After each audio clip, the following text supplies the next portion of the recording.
ఆత్మీయులందరికీ నమస్కారం. ఓం.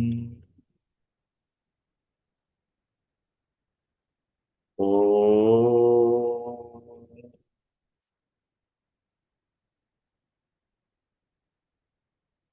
ఓం.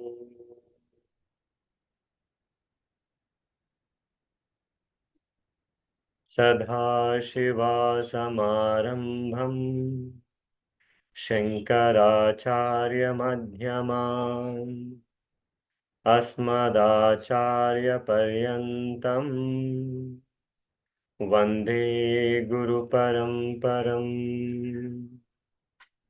గురుర్బ్రహ్మా గురుర్విష్ణుః గురుర్దేవో మహేశ్వరः గురుర్ సాక్షాత్ పరబ్రహ్మ తస్మై శ్రీ గురవే నమః.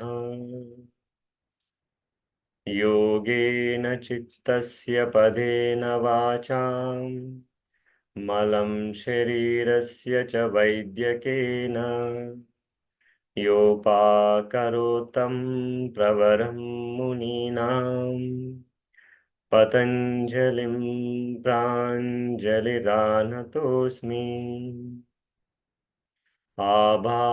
ఆబాహుపురుషాకారం శంఖచక్రాసిధారిణం సహస్రశీర్షం శ్వేతం ప్రణమామి పతంజలిం.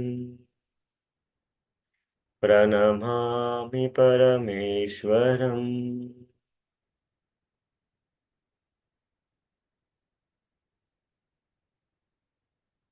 నాకు జన్మనిచ్చిన నా తల్లిదండ్రులకి, అలాగే నాకు మరో పునర్జన్మనిచ్చినటువంటి నా గురువులకి, అలాగే మీ అందరికీ కూడా నా నమస్కారాలు తెలియజేస్తూ, మెల్లగా మీ చేతులు రబ్ చేసి మీ యొక్క కళ్ళని మసాజ్ చేస్తూ మీ అరచేతులను చూస్తూ కళ్ళు తెరవండి. ఆత్మీయులందరికీ నమస్కారం. ఎస్, అందరికీ నమస్కారం. ఈరోజు 3 types of food, the awareness of 3 types of food గురించి మనం తెలుసుకుందాం. మనందరికీ తెలుసు మిత్రమా, జనరల్‌గా మనకు తెలిసింది 2 రకాల ఫుడ్డే కదా! ఒకటి వెజ్, 2 మీకు తెలిసిందే నాన్ వెజ్ కదా! కానీ మరి 3 రకాల ఫుడ్ ఏంటి? ఎక్కడి నుంచి వచ్చాయి 3 రకాల ఫుడ్? అయితే జనరల్‌గా మనము ఫుడ్ గురించి తెలుసుకోవడానికంటే ముందు అసలు మనం ఏం చేయాలి? ఒక్క మాటలో తెలుసుకుందాం. ఆ విషయాన్ని తెలుసుకుంటే ఈ ఫుడ్ అనేది చాలా చక్కగా అర్థమవుతుంది అందరికీ. ఈ సందర్భంగా నా గురువులని ఒకసారి నేను గుర్తు చేసుకోవాలి. నాకు యోగాలో మొదటి గురువు శ్రీ బ్రిజ్‌భూషణ్ పురోహిత్ గారు. ఆ తరువాత ఆల్టర్‌నేటివ్ థెరపీస్, ఆకుపంచర్ ఇవన్నీ నేర్పించింది శ్రీ ఎల్. ఓం ప్రకాష్ సార్. అలాగే యోగాని శాస్త్రీయంగా నేర్పించింది శ్రీ జి. చంద్రకాంత్ గారు. ఈ ముగ్గురు గురువులు అంటే నేనెప్పుడూ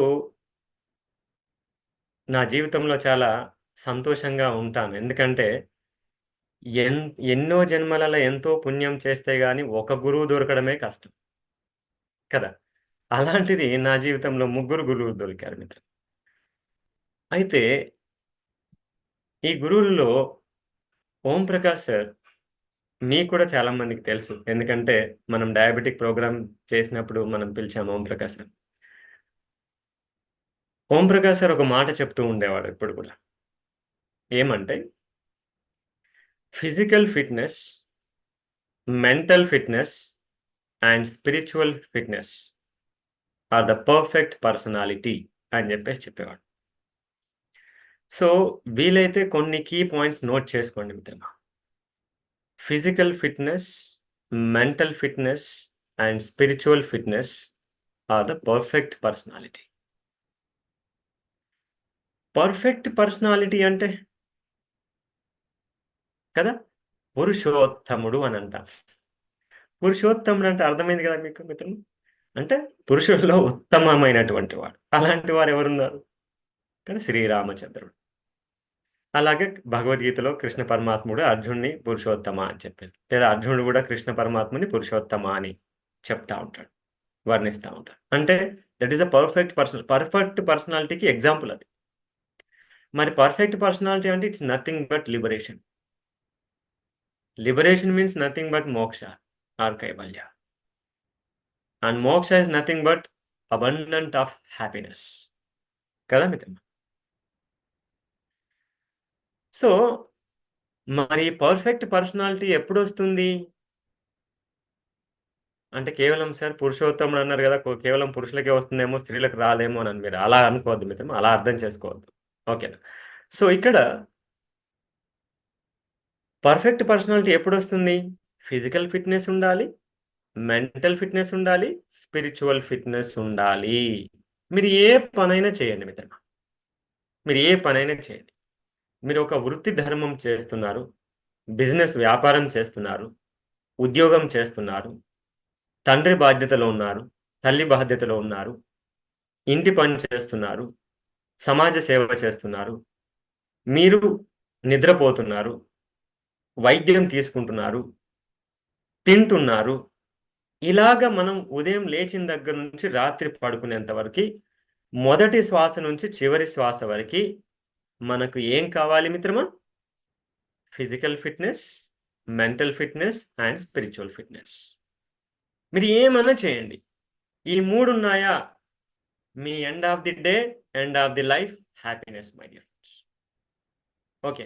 అంటే ఈరోజు రాత్రి పడుకునేటప్పుడు నేను హ్యాపీగా ఉన్నాననుకోండి, చాలా చక్కగా గాఢ నిద్ర పడుతుంది.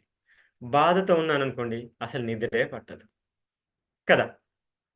కాబట్టి నేనెప్పుడూ చెప్తూ ఉంటాను. End of the day, end of the life ఎలా ఉండాలి?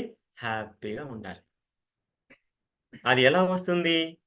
ఈ 3 ఉంటేనే వస్తుంది. ఏ 3 ఉండాలి? ఇప్పటి నుంచి చెప్పుకుంటాం. Physical, mental, spiritual fitness. ఈ మూడింటిలో ఏ ఒక్కటి లేకపోయినా మిగిలిన 2 దెబ్బతింటాయి మిత్రమా. గుర్తుపెట్టుకోండి మిత్రులారా. ఈ రెండింటిలో, ఈ మూడింటిలో ఏ ఒక్కటి లేకపోయినా ఫిజికల్ ఫిట్‌నెస్ లేకపోయినా మెంటల్ ఫిట్‌నెస్ దెబ్బతింటుంది. స్పిరిచువల్ ఫిట్‌నెస్ దెబ్బతింటుంది. మెంటల్ ఫిట్‌నెస్ లేకపోయినా ఫిజికల్ ఫిట్‌నెస్ దెబ్బతింటుంది. స్పిరిచువల్ ఫిట్‌నెస్ దెబ్బతింటుంది. స్పిరిచువల్ ఫిట్‌నెస్ లేకపోతే ఫిజికల్, మెంటల్ 2 పోతాయి. అయితే ఇక్కడ ఇంకొక పిల్లర్ మనం తీసుకోవచ్చు. ఈ మూడింటితో పాటు మనము ఇంకొక పిల్లర్‌గా ఇప్పుడు ఈ మూడిటిని 3 పిల్లర్స్ అనుకుందాం. ఇంకొకటేంటి? పురుష ప్రయత్నం, ఎఫర్ట్. యెస్ మిత్రమా. పురుషార్థం అంటారు మనం. పురుషార్థం. ఈ 3 ఎక్కడైనా కొనుక్కుంటే వస్తాయా? Physical fitness, mental fitness, spiritual fitness. ఈ 3 ఎక్కడైనా కొనుక్కుంటే వస్తాయా? పోనీ ఎవరైనా ఇస్తే వస్తాయా? ఇవి ఎవ్వరు కొనుక్కోలేము. ఎక్కడ పొందలేము. ఎందుకు? అవి ఎవరికి వారి లోపటనే అనంతంగా ఉన్నాయి మిత్రమా. కొరత లేదు వాటికి. ఈ మూడింటికి వాస్తవానికి కొరత లేదు. కానీ మనమే కొరత తెచ్చుకున్నాం. డెఫిషియన్స్ తెచ్చుకున్నాం. ఎందుకు? కారణం ఏంటి? అంటే ఈ మూడింటికి కావాల్సినటువంటి నెక్స్ట్ పిల్లర్ ఒకటుంది. దట్ ఈస్ కాల్డ్ పురుషార్థ లేదా పురుష ప్రయత్నం. దాన్నే మనం ఏం చెప్పాలి? ఎఫర్ట్ అంటాం కదా! ఎఫర్ట్ మనం చెయ్యం. ప్రయత్నం ఎందుకు చేయం? అంటే దానికి అనేక కారణాలుండొచ్చు. నాకు టైం లేదు సార్ అంటారు. మొట్టమొదటి కారణం ఏమొస్తుంది? టైం లేదనొస్తుంది. టైం లేదు అనగానే నా మనసులో నవ్వొస్తుంది మిత్రమా. బయటికి నవ్వను. ఎందుకంటే బాధపడతారు గదా! మీ అందరికీ తెలుసు. మనసులో నవ్వొస్తుంది. ఎందుకు? పాపం జీవితాంతం ఆయనకి కష్టపడడానికి సమయముంది. రోగాలతో భరించడానికి సమయముంది. ఆపరేషన్‌లు చేయించుకోవడానికి సమయముంది. రోజుకి 20, 30 గోళీలు తినడానికి సమయముంది. కానీ ఆనందంగా జీవించడానికి మాత్రం సమయం లేదంటున్నాడే అని బాధనిపిస్తుంది. లోపట కొంచెం జాలనిపిస్తుంది. కదా మిత్రమా? ఆలోచించండి. మనం ఇందాకే చెప్పుకున్నాం. ఎందుకు మనం బతుకుతున్నాం? అంటే హ్యాపీగా ఉండడానికి. బంధం నుంచి ముక్తి అవ్వడానికి. మరి ఇందుకు నేను మీకొక్క విషయం చెప్తాను మిత్రమా. ఈ విషయాన్ని గూడా రాసి పెట్టుకోండి. ఏంటది? యోగమే వైద్యము, ఆహారమే ఔషధము. ఈ విషయమైతే మన ఆత్మీయులందరికీ తెలుసు. అలాగే మిగతా వారందరికీ కూడా తెలుసు. యోగమే వైద్యము, ఆహారమే ఔషధము. వైద్యం అంటే ఏంటి? శరీరంలో బీపీ పెరిగింది. వైద్యం కావాలి. మనస్సులో ఒక బాధ ఉంది. వైద్యం కావాలి. మరి ఆధ్యాత్మికంగా ముందుకు వెళ్ళలేకపోతున్నాం. ఇది కూడా జబ్బే మిత్రమా తెలుసా? నా కెరియర్‌లో నేను ముందుకెళ్ళలేకపోతున్నాను. ఫైనాన్షియల్‌గా నేను స్ట్రాంగ్ అవ్వలేకపోతున్నాను. స్ అన్నది ఎంతైతే ఏ రకంగా అయితే ఫిజికల్‌గా, మెంటల్‌గా, సైకలాజికల్‌గా అలాగే ఫిజియోలాజికల్‌గా ప్రాబ్లమ్స్ అని భావిస్తున్నామో, ఆధ్యాత్మికంగా ముందుకు వెళ్ళకపోవడం కూడా సమస్యే మిత్రమా. మరి ఈ సమస్యలన్నింటికి కూడా మనకేం కావాలి మిత్రమా? ఎఫర్ట్ కావాలి. అంటే వైద్యం కావాలి. మరి ఆ వైద్యం ఎవరిస్తున్నారు? యోగం ఇస్తుంది. గుర్తుపెట్టుకోండి మిత్రులారా. అంటే ఫిజికల్‌గా మనల్ని బాగు చేసేది, మెంటల్‌గా బాగు చేసేది, అలాగే ఆధ్యాత్మికంగా కూడా బాగు చేసేటువంటి వైద్యం ఒకే ఒక వైద్యం. అది ఏ వైద్యం మిత్రమా? యోగం. యోగా లేదా యోగము. ఇక వైద్యము వేరు, ఔషధము వేరు. ఔషధం వైద్యం కాదు మిత్రమా. సో, మనమేమనుకున్నాం? యోగమే వైద్యం అనుకున్నాము. ఆహారమే ఔషధం అనుకున్నాం. వాస్తవానికి ఇప్పుడు మనం మెల్లగా ఆహారం దగ్గరికొద్దాం మిత్రమా. యోగం గురించి మనం ఇప్పుడు మాట్లాడుకోవట్లేదు ఈరోజు. దీని వ్యవస్థ వేరు. మీ అందరికీ తెలుసు. ఎందుకంటే మనందరం రోజు ఆన్‌లైన్‌లో యోగా చేస్తున్నాం. ఆఫ్‌లైన్‌లో కుదిరితే ఆఫ్‌లైన్‌లో గూడా కలుస్తున్నాం. యోగా చేస్తున్నాం. సో, ఇప్పుడు మనం ఈరోజు ఆహారం కాబట్టి ఇప్పుడు ఆహారం దగ్గరకొద్దాం. ఆహారం అంటే ఏంటి? మన పూర్వీకులేమన్నారు? ఆహారమే ఔషధం.